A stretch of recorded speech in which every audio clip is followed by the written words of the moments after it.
बिस्मिल्लाहिर्रहमानिर्रहीम। This class 11th economic subject. Topic जो है it is recommendations of the agricultural credit review committee. Recommendations of the agricultural credit review committee. Reserve bank of India जो है ही appointed the agricultural review committee. तो इस committee का chairman जो था professor A.M. Khusro in 1987 में A.M. खुसरो को chairman बनाया गया एग्रीकल्चरल रिव्यू कमेटी का। ये रिजर्व बैंक ऑफ इंडिया ने अपॉइंट किया है इस प्रोफेसर A.M. खुसरो को 1987 में। दिस कमेटी में deeply study of rural credit. इसने बड़ी गहराई के साथ स्टडी किया है रूरल क्रेडिट जो है, और सबमिटेड इट्स रिपोर्ट इन अगस्त 1989। और इसने रिपोर्ट सबमिट की 1989 को। तो जो इसने रिकमेंडेशंस दी हैं दैट और एज फॉलो।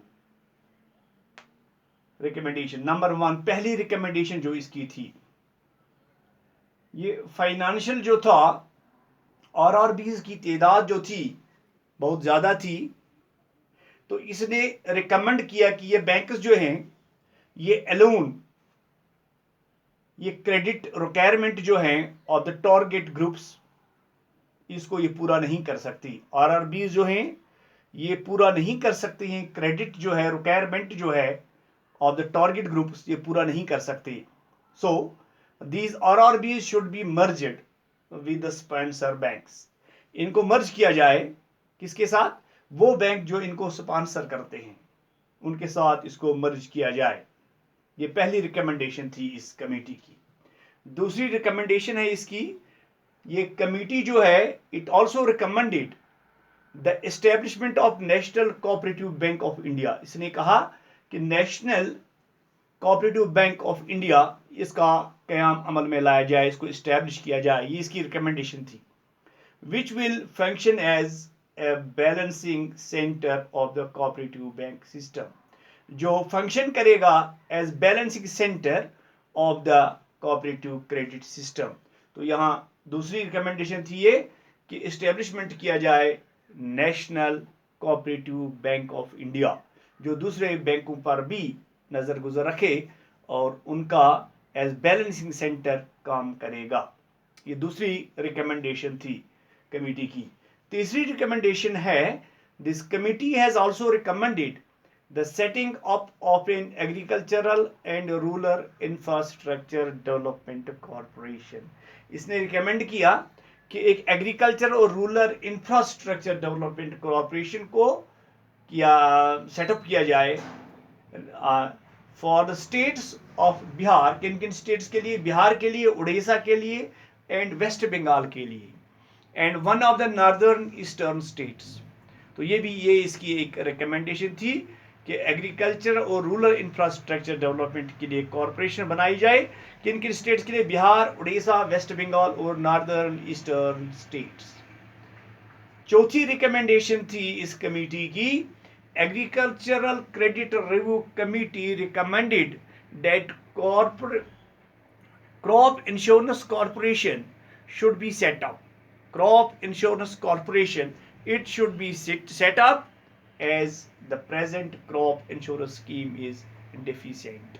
जो उस वक्त की जो क्रॉप वो इंश्योरेंस स्कीम जो थी कमेटी के मुताबिक वो ठीक नहीं थी, उसमें कुछ खामियां थी। इसलिए उन्होंने रिकमेंड किया कि crop insurance scheme insurance corporation को सेटअप किया जाए।